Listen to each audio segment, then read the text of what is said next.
আমার হাতে ২,০০০ টাকার একটা নোট, আরেক হাতে ৫ টাকার একটা কয়েন। এখন দুইটা যদি আমার হাতে থেকে পইড়া যায় তাহলে কোনটা আওয়াজ করব?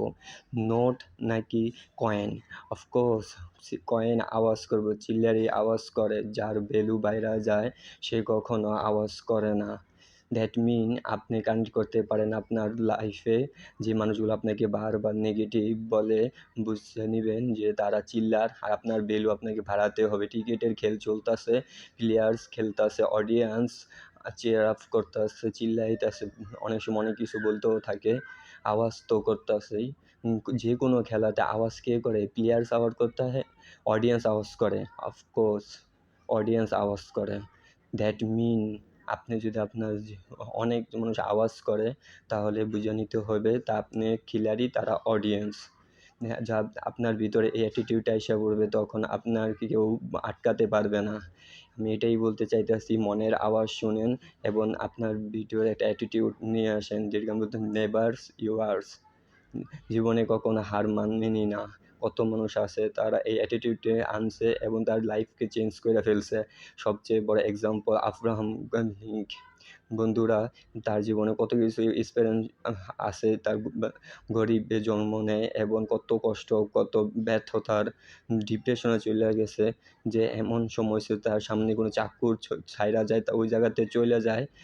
তার ভিতর ভয় ছিল যে চাকু নিয়ে মার না রায়, একদম ডিপ্রেশনে চলে গেছে। তারপর বিজনেসে ফেল, তারপর পলিটিক্স নেই, তার ওইখানেও কী হয়েছে, কন্টিনিউয়াস তিনি ফেল হইতেই আছে, বাট হার নেই মানছে। এক সময় করতে করতে এক সময় একটা দিন আসছে, তা আমেরিকা প্রেসিডেন্ট হয়ে গেছে এবং এমন প্রেসিডেন্ট হয়েছে যে আজও মানুষ তাকে স্মরণ করে। প্রেসিডেন্ট এবার ইন্ডিয়ার ex president doctor APJ Abdul Kalam Azad. তার জীবনে অনেক কিছু শিখার আছে। তার পাইলট বানার ইচ্ছা ছিল, কিন্তু ইন্টারভিউর জন্য গেছিল। ইন্টারভিউ রেজাল্ট আইতাছে, 109 জন পরীক্ষা দিছে, 8 জন সিলেক্ট হয়েছে, একমাত্র তিনি বাদ পড়ে গেছে। তা এত দুঃখ হয়েছে যে উদাস হয়ে এক কোণার ভিতরে বসে ছিল।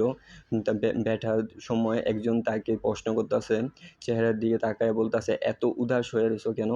তারপরে কয় কি, আমি কি করতে পারি, আজ আমার ইন্টারভিউ ছিল, 8 জন সিলেক্ট হয়েছে আর আমি একলাই বাদ পড়ে গেছি, এত বড় কথা আর কি হইতে পারে? পরে ওই লোকটা অনেক আদর করে বলতেছে, তুমি বুঝতে পারতেছো না, হইতে পারে তোমার রব তোমাকে এত বেটার একটা জব দিতে পারে। এই কথা তার মনের ভিতরে ঢুকে গেছে এবং তার হার মানতে হবে না, তাকে পরিশ্রম করেই যেতে হবে। তারপরের ঘটনা তো আপনি জানেনই।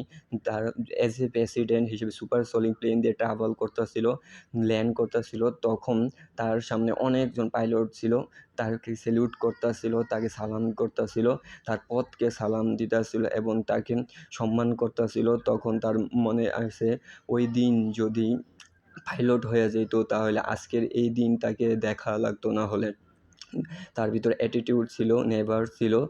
এই অ্যাটিটিউডকে কাজে লাগিয়ে তিনি কোথায় থেকে কোথায় চলে গেছে। তাহলে বন্ধুরা বুঝেন, আপনি যদি আপনার ভিতরে অ্যাটিটিউডটা নিয়ে আসেন, অনেক সময় আমরা মনে করি যে এই জিনিসটা আমার দ্বারা হবে না, এই যা ভুল হতে পারে। ভুল তিনিই করে যিনি কিছু করতে চায়। জীবনে ব্যর্থতা আসার পরেই সফলতা আসে। সফল হতে হলে আপনাকে বারবার ব্যর্থ হতেই হবে। ব্যর্থতার পরেই সফলতার আলো আপনার কাছে আসবে। যখন আপনি আপনার ভিতরে অ্যাটিটিউডটা নিয়ে আসবেন, তখন আপনার জীবনের যে গতিটা মাইনাস চলতেছে অনেক উপরে উঠে যাবে, অনেক তাড়াতাড়ি। এর জন্য বলতে হয়েছে, বন্ধুরা, অ্যাটিটিউডকে ব্যবহার করুন এবং আমার এটা যদি ভালো